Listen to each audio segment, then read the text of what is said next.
साथियों, जय भीम, जय भारत।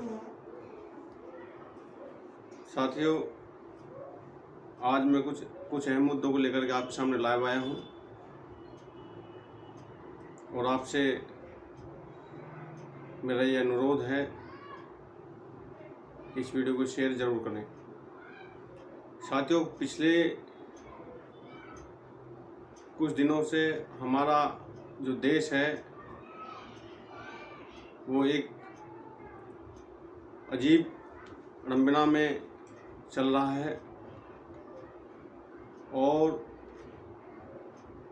कोरोना महामारी ने हमारे लाखों बहन भाइयों, माता पिता तुल्य लोगों को मौत के घाट उतार लिया है। जैसे कि सब आप जानते हैं, यह महामारी पूरे वर्ल्ड में 2019 में आई थी। इंडिया में इसका नाम भी नहीं था, मगर जो इस सत्ता में यहाँ लोग बैठे हैं उनकी फेलियर की वजह से, उनकी राजनीति की वजह से ये महामारी यहाँ आई और जिसमें आज हम अपने हजारों लाखों भाइयों बहनों को गवा चुके हैं और हजारों लाखों आज भी मौत की जो है सैया पर खड़े हैं। जो सरकार यहाँ चल रही है देश में, इन मनोवादी सरकार और उसमें बैठे लोगों ने देश की जनता को कीड़े मकोड़ों की तरह मरवाया है। ये सब हमको जानना होगा, समझना होगा। इसके पीछे बहुत बड़ी साजिश है। ये लोग नहीं चाहते कि यहाँ का जो गरीब वर्ग है, जो मजदूर वर्ग है, वो यहाँ जीवित रहे। यहाँ की सरकारें, जबकि पूरा वर्ल्ड इस महामारी से जूझ रहा है और वर्ल्ड में जितने भी देश हैं वहाँ उन देशों ने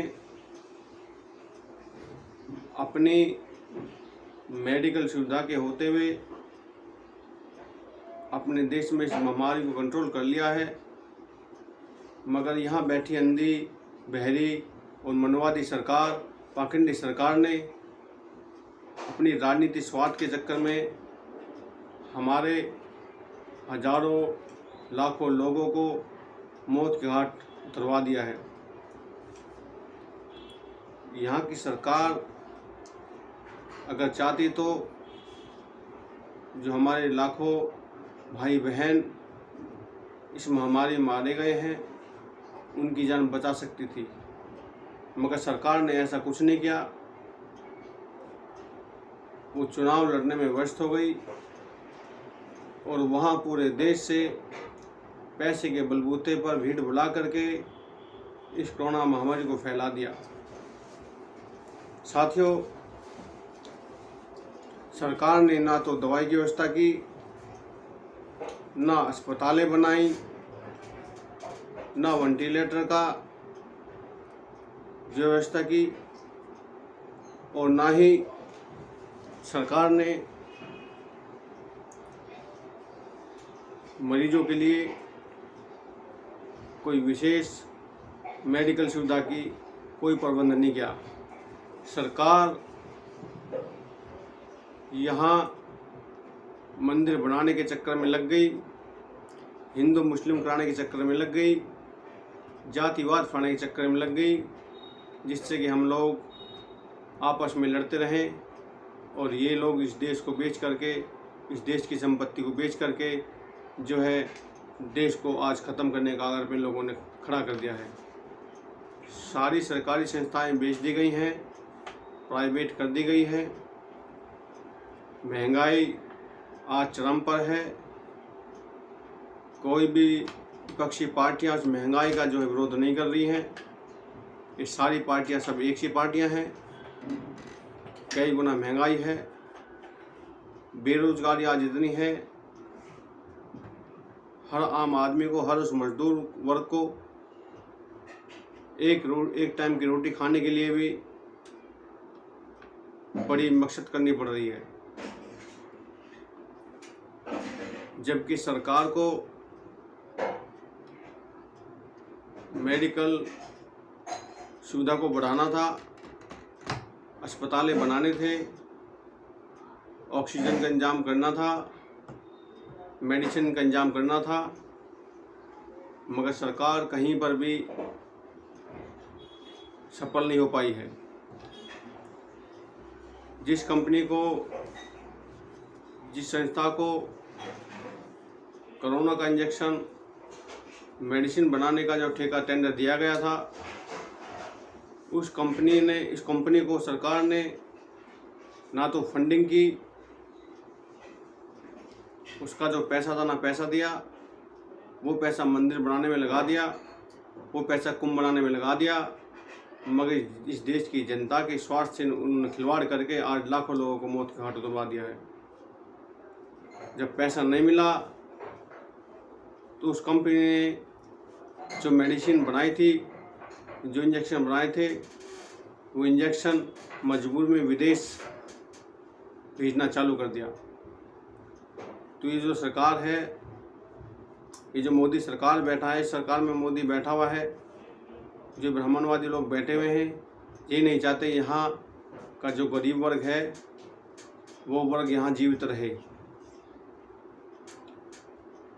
अभी पता चला है, जब इनको आज लाखों लोग मर रहे हैं, जब इनको आज अस्पताल बनाने चाहिए, मेडिसिन का इंतजाम करना चाहिए, ऑक्सीजन प्लांट लगाने चाहिए, मगर आज ये लोग दिल्ली में तमाम जो सरकारी इमारतें हैं, सरकारी भवन हैं, उनको तोड़ करके उनको नया बनाने के लिए टेंडर पास कर रहे हैं। शर्म आनी चाहिए जो सत्ता में लोग बैठे हैं। तुम्हें अस्पताल बनाने चाहिए, जिस समय पर आपको स्कूल बनाने चाहिए, जिस समय पर आपको यूनिवर्सिटी बनानी चाहिए, उस समय पे आप अपने मंत्रालय तोड़ करके, जो कि मंत्रालय बिल्कुल दुरुस्त हैं, जो कि तमाम सरकारी संस्थाएं हैं बिल्कुल दुरुस्त हैं, उनको तोड़ करके उनको नया बनाने के लिए आप टेंडर पास कर रहे हैं। शर्म आनी चाहिए सरकार में बैठे लोगों को, जो वहाँ बैठ करके मौत का नंगा नाच देख रहे हैं। और देश से लाखों लोग दवा के अभाव में, ऑक्सीजन के अभाव में मर रहे हैं। क्या जरूरत है राष्ट्रीय संग्रहालय को तोड़ने की? क्या ज़रूरत है इंदिरा गांधी कला केंद्र को तोड़ने की? क्या ज़रूरत है शास्त्री भवन को तोड़ने की? क्या ज़रूरत है जो है श्रम मंत्रालय को तोड़ने की?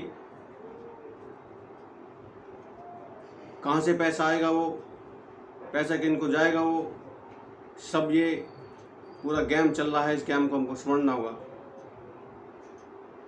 आप पर ऑक्सीजन का तो इंतजाम हो नहीं पाया, और आप जो है मंत्रालय को, राष्ट्रपति भवन को, उपराष्ट्रपति भवन को और जो है राष्ट्रीय संग्रहालय को तोड़ करके नया बनाने में जो जा रहे हैं, इसमें आम जनता क्या फ़ायदा है?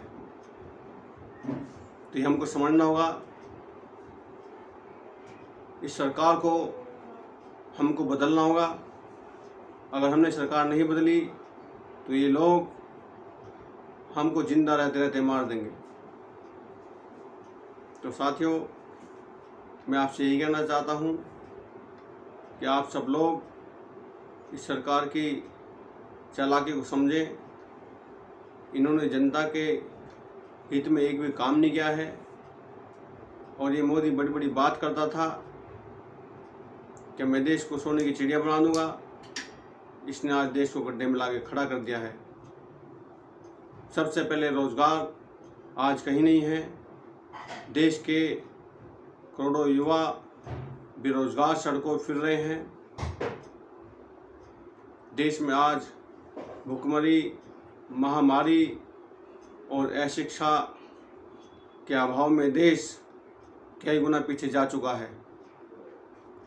जहां देश ने, जिन देशों ने कोरोना पर विजय पाई है, आज उस देशों ने कोरोना को अपने कंट्री से करीब करीब ख़त्म कर दिया है। मगर इंडिया में आज भी कोरोना बड़े चरम पर है और लोगों को मार रहा है। इसके पीछे किसका हाथ है, ये हमको समझना होगा। ये सरकार जिस तरीके से हमारी हत्या करा रही है, हमको ये चीज़ समझनी होगी। सरकार में बैठे लोग शांत बैठे हैं और आम जनता धीरे धीरे मर रही है। तो साथियों, मैं ज़्यादा ना कह करके अपनी बात को यहीं पे विराम करता हूँ। हमें इन सरकार को जो है समझना होगा, इन सत्ता में बैठे लोगों की चालाकी को समझना होगा। हमें जाति धर्म में ना बट करके भारतीय बनना होगा और अपने हक के अधिकार के लिए लड़ना होगा, तभी हम इस देश में रह सकते हैं। नहीं तो ये सरकार हमको ऐसे ही एक एक करके मरवा देंगी और हम लोग कुछ नहीं कर पाएंगे। साथियों, मेरा जय भीम, जय भारत, नमो बुद्धाय।